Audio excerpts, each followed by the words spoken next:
No tienes madera de líder. Mis padres le dieron el negocio a mi hermano. Renuncié y me fui. Una semana después, papá suplicó ayuda. Pero yo solo dije, él es el líder, ¿verdad? Había asistido a cientos de reuniones de proyecto con mi padre, pero esta sería la última a la que asistiría como la versión de mí misma que había sido durante una década. Era un martes. Estábamos revisando el cronograma del sitio McKinley cuando él me miró, tranquilo, profesional, y dijo, Olivia, no tienes madera de líder. Parpadeé, pensé que había oído mal, pero él continuó. Hemos transferido oficialmente el 75% de Rideniceo. ¿A Ethan? Él asumirá como director gerente el próximo trimestre. Sin explicación, sin advertencia, solo un hecho comunicado con el mismo tono que usaba para anunciar los pedidos del almuerzo. Miré fijamente el diagrama de Gantt en la pared, como si pudiera explicar algo que él no podía. Sentí una opresión en el pecho, pero no hablé. No pregunté por qué. Ya sabía la respuesta. Ethan, con su sonrisa brillante y su agenda vacía, era el visionario. Yo era confiable, responsable, incansable, simplemente no inspiradora. El resto de la reunión se volvió borroso. Algo sobre reasignar cuentas de clientes, una nueva dirección creativa, reasignaciones presupuestarias. Asentí cuando se esperaba, tomé notas que nunca usaría. Después, volví a mi oficina y cerré la puerta. El zumbido de la luz del techo era ensordecedor. Me senté en mi escritorio, mirando mi reflejo en la pantalla negra del ordenador. 10 años. 10 años de madrugadas, noches tardías, cumpleaños omitidos, vacaciones perdidas, todo cambiado por este momento. Un despido envuelto en una frase. Abrí el cajón inferior y miré la botella de bourbon de emergencia que guardaba allí para las noches largas y las decisiones difíciles. Mi mano se cernió sobre ella, pero no se movió. No necesitaba anestesiar esto, necesitaba recordarlo, la frase, el momento, la traición. Porque el próximo movimiento sería mío. Mis primeros recuerdos eran de gatear bajo la mesa de dibujo de mi padre, con el olor a serrín impregnado en sus vaqueros, mientras yo coloreaba en el reverso de viejos planos. Sabía leer un plano de planta antes de poder escribir una frase completa. Mientras otros niños jugaban a las casitas, yo reorganizaba obras imaginarias. A los 12, contestaba los teléfonos en la recepción. A los 16, acompañaba a mi padre durante las visitas a clientes, portapapeles en mano, haciendo preguntas que, según él una vez dijo, lo enorgullecían. Olivia tiene el ojo Riden, solía presumir. Ella capta la estructura dentro del caos. Le creí. Renuncié a una beca en la NYU para quedarme cerca y asistir a Oregon Tech, me especialicé en gestión de la construcción y me gradué primera de mi clase. Rechacé 2 ofertas de empresas nacionales. Rideniceo. Es el legado, me decía a mí misma. Quédate y constrúyelo. Y así lo hice. Durante 10 años, fui la primera en llegar y la última en irse. Gestioné la nómina, capacité a los nuevos empleados, manejé cada contrato importante después de que Ethan abandonara la escena de las startups y necesitara tiempo para reiniciarse. Trabajé con gripe, superé 2 rupturas y una inundación que casi destruye nuestra sala de archivos. Era confiable, constante, invisible. Las vacaciones se convirtieron en un concepto. Los fines de semana se fusionaban con la puesta al día de la bandeja de entrada. Me volqué en el negocio porque creía que, algún día, se volcaría en mí. Mi nombre no estaba en el letrero de afuera, pero pensaba que estaba grabado en los cimientos. Resulta que nunca estuve construyendo un legado, solo estaba sosteniendo la estructura hasta que llegara el verdadero líder. Y cuando lo hizo, le entregaron las llaves que yo había pasado una década ganándome. Ethan regresó de Austin con una bolsa de lona medio llena y 3 tatuajes nuevos. Su startup había pivotado demasiado tarde, dijo, como si el fracaso fuera solo otro punto en un currículum en evolución. Nuestros padres lo recibieron con los brazos abiertos, del tipo que generalmente se reserva para héroes de guerra o hijos pródigos. Tiene visión, le dijo mi padre al equipo en la reunión del lunes. Energía fresca, pensamiento global. Ni una mención de las facturas impagadas o los inversores que todavía llamaban al teléfono de nuestra madre. Solo una segunda oportunidad envuelta en carisma y potencial. 2 días después, fue nombrado director de crecimiento estratégico. Sin descripción del puesto, sin funciones definidas, solo una oficina de cristal, una silla de cuero y su placa con el nombre en la puerta frente a la mía. Mientras tanto, yo seguía aprobando ofertas de subcontratistas, redactando protocolos de seguridad, gestionando presupuestos y recorriendo obras con botas de punta de acero. Cada factura seguía pasando por mi escritorio. Cada cliente enfadado seguía llamándome a mí primero. Ethan pasaba las tardes ideando. Sus diapositivas eran bonitas, llenas de palabras de moda, disruptivo, alineación, marca centrada en el cliente. Una vez lo pillé buscando en Google que era una lista de pendientes. Aún así, mi padre sonreía con cada propuesta a medias. Ese es el tipo de innovación que necesitamos. Yo me quedé callada, mantuve las cosas en funcionamiento, cubrí sus errores. Cuando un proveedor casi se marcha por un malentendido causado por Ethan, pasé 2 días reparando el daño entre bastidores. Nadie me dio las gracias. Ethan obtuvo una mención en el boletín de la industria. Mamá dijo que finalmente estaba encontrando su camino. Papá lo llamó un líder nato. ¿Y yo? Yo solo era la gestora de proyectos que hacía que todo funcionara. El andamio en el que se apoyaban hasta que ya no necesitaron la estructura debajo de él. Debería haberlo visto venir, pero no lo hice, no hasta que el archivador me traicionó. Empezó con un permiso perdido. Estábamos preparando la documentación final para el inspector municipal del sitio de Asdruk, y alguien había archivado mal las aprobaciones de zonificación. Otra vez. Fui yo misma a la sala de archivos del fondo. Desde la reorganización eficiente de Ethan, nada estaba donde solía estar. Las etiquetas estaban cambiadas, las carpetas medio vacías, los archivadores purgados de lógica. Media hora después, encontré una carpeta en el cajón equivocado, legal, confidencial, transferencias internas. No era lo que buscaba, pero la curiosidad me empujó. Mi instinto ya lo sabía antes de que mis manos la abrieran. La primera página me golpeó como un ladrillo en el pecho, transferencia de propiedad, Riden y CO, con fecha de efecto 3 de marzo. 75% a Ethan Riden. 25% retenido conjuntamente por Richard y Susan Riden. Ninguna mención de mí, ni como accionista, ni como miembro del consejo, ni siquiera como reconocimiento de personal. Hojeé las 16 páginas, buscando alguna cláusula que pudiera explicarlo, alguna justificación, cualquier cosa. Pero estaba limpio, deliberado, firmado, atestiguado, final. No oí a Nicole acercarse hasta que su reflejo apareció en el cristal detrás de mí. No deberías estar en ese cajón, dijo en voz baja. Mi voz apenas se elevó por encima de un susurro. ¿Lo sabías? Ella vaciló, luego bajó la mirada a sus zapatos. Tu padre dijo que te lo diría cuando fuera el momento adecuado. 6 meses, dije, sosteniendo el documento. Han pasado 6 meses. Su silencio lo dijo todo. Pasé junto a ella sin decir otra palabra, con la carpeta apretada en mi mano como si fuera radiactiva. No volví a mi oficina. No cogí mi portátil ni mi abrigo. Simplemente conduje a casa con la verdad atada al asiento del copiloto como un testigo. Y por primera vez en 10 años, no puse la alarma. El olor a pollo asado me golpeó antes de que llamara al timbre. La versión de diplomacia de mi madre, alimentar primero, desviar después. Entré sin llamar. La misma casa, las mismas paredes, pero todo se sentía desalineado, como si alguien hubiera inclinado el marco y fingido que estaba recto.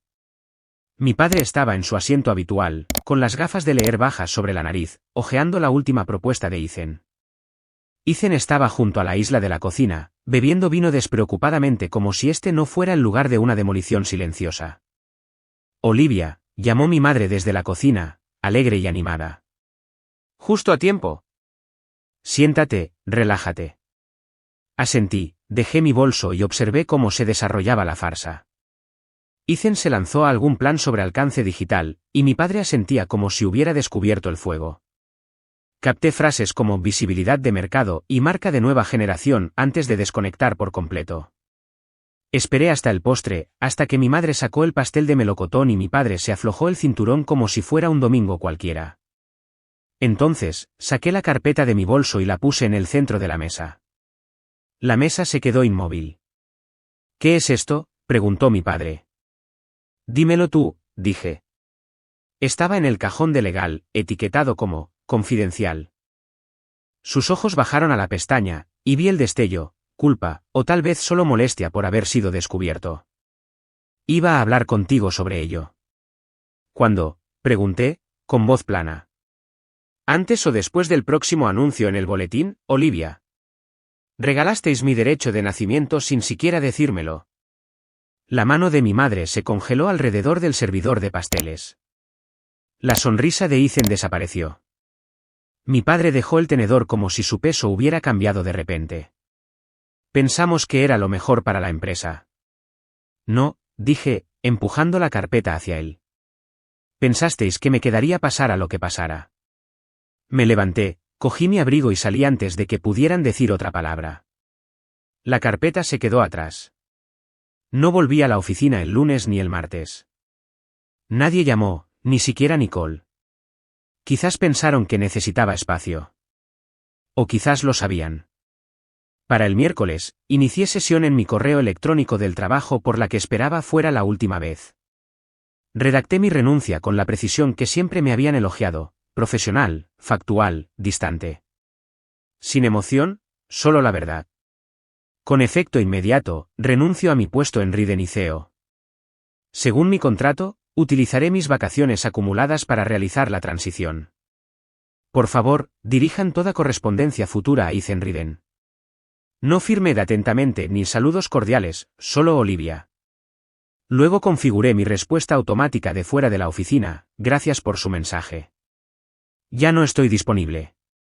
Para todos los asuntos relacionados con proyectos, por favor contacte a Ethan Riden.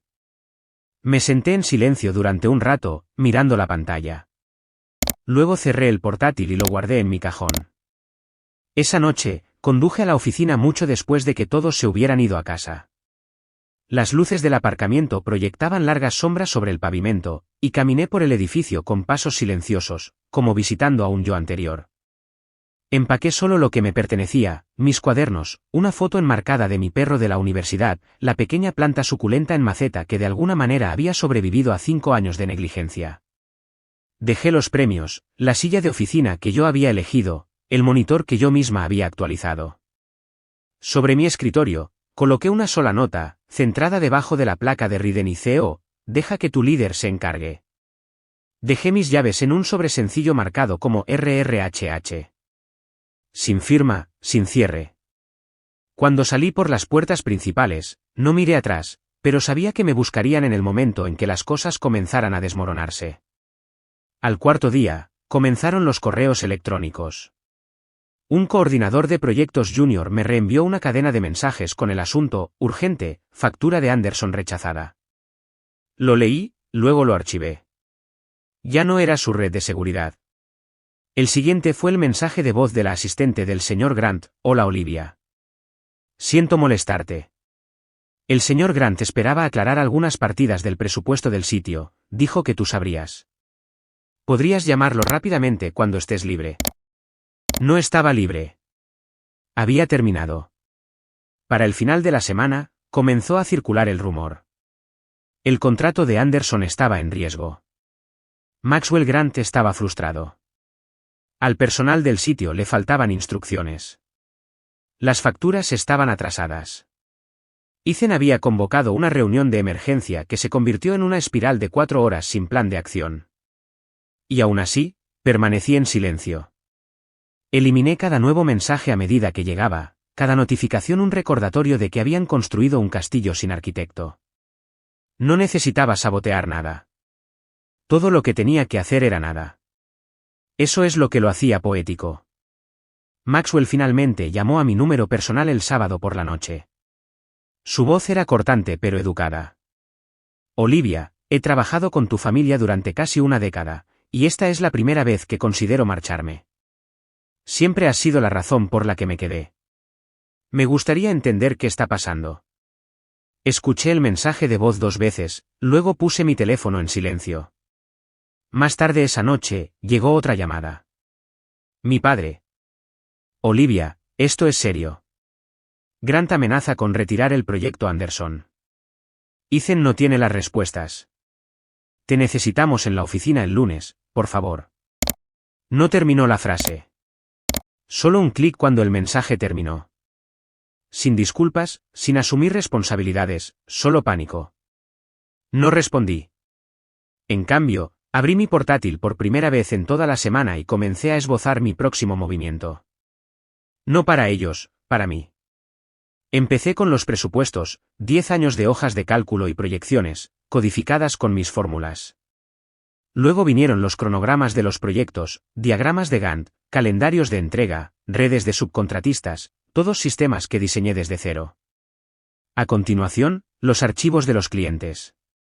No los contratos, sino la capa invisible debajo, preferencias, puntos débiles, cumpleaños, nombres de los hijos, cómo abordar cada reunión, el tipo de inteligencia que ningún software podría replicar. Para el final del fin de semana, tenía 20 páginas, un portafolio que mapeaba la memoria muscular de Riden y CEO, construida silenciosamente entre bastidores. Lo etiqueté, legado operativo, Olivia Riden. No incluí ningún dato confidencial de la empresa, solo pruebas. Pruebas puras e innegables. El lunes por la mañana, me reuní con Ashland & Price, nuestro antiguo rival al otro lado de la ciudad. Su socia gerente, Lillian Shaw, me saludó como si ya fuera parte del equipo. Hemos seguido tu trabajo durante años, dijo, hojeando la copia impresa de mi resumen de portafolio. Francamente, me sorprende que te hayas quedado tanto tiempo. No respondí, no era necesario. La oferta llegó rápidamente, directora ejecutiva de operaciones, autonomía total, participación en los beneficios, 4 semanas de vacaciones obligatorias. Le dije que necesitaría revisar todo con mi asesor legal. Esa tarde, me reuní con Chloe Hayes, una amiga de la universidad que ahora se especializaba en contratos laborales. Extendimos los documentos sobre la isla de su cocina. Ella rodeó cláusulas en rojo, tachó lagunas en azul. Esto es sólido, dijo. Mejor que la mayoría, y más que justo. Asentí. La antigua versión de mí podría haber dudado, temerosa de dar el salto, pero ya no buscaba lealtad. Había terminado de demostrar mi valía a personas que nunca miraban. Esa noche, le envié un correo electrónico a Lillian. Aún no había firmado, pero mis manos no temblaron cuando escribí, continuemos esta conversación durante el almuerzo. No me sorprendió cuando sonó el timbre. Lo había estado esperando desde el segundo mensaje de voz. Richard Riden no llamó a la puerta. Nunca lo había hecho. Se paró en mi umbral con tensión en los hombros y una carpeta bajo el brazo. Sin charla trivial, sin sonrisa, solo urgencia. Te necesitamos de vuelta, dijo. Anderson amenaza con litigar. El personal está entrando en pánico. Ethan está desbordado. Me hice a un lado. No por cortesía, sino porque quería escuchar la propuesta completa. Lo expuso como un trato comercial. Aumento. Ascenso de puesto. Oficina en la esquina. Directora de operaciones, autonomía total sobre el papel. Podemos hacerlo oficial para finales de semana, dijo, como si el último mes no hubiera ocurrido. ¿Quieres que limpie el desastre?, dije rotundamente. Te quiero de vuelta donde perteneces. Me apoyé en la encimera, con los brazos cruzados. Muy bien, esto es lo que quiero. Él parpadeó. 40% de propiedad, un puesto en el consejo, derechos de voto vinculantes y una semana laboral máxima de 45 horas, por escrito. Si voy a construir esto, no voy a morir por ello. Me miró como si hubiera hablado en otro idioma. Eso no es razonable. No, dije. Lo que no fue razonable fue pedirme que dirigiera vuestra empresa sin un asiento en la mesa. No voy a volver a hacer eso. ¿Arriesgarías todo por un número? Negué con la cabeza. Yo no estoy arriesgando nada. ¿Vosotros sí? No discutió. Solo se quedó allí, luchando con una realidad que ya no se doblegaba a su voluntad. Tienes 2 días, dije. Después de eso, la oferta de Ashland & Price pasará a la firma.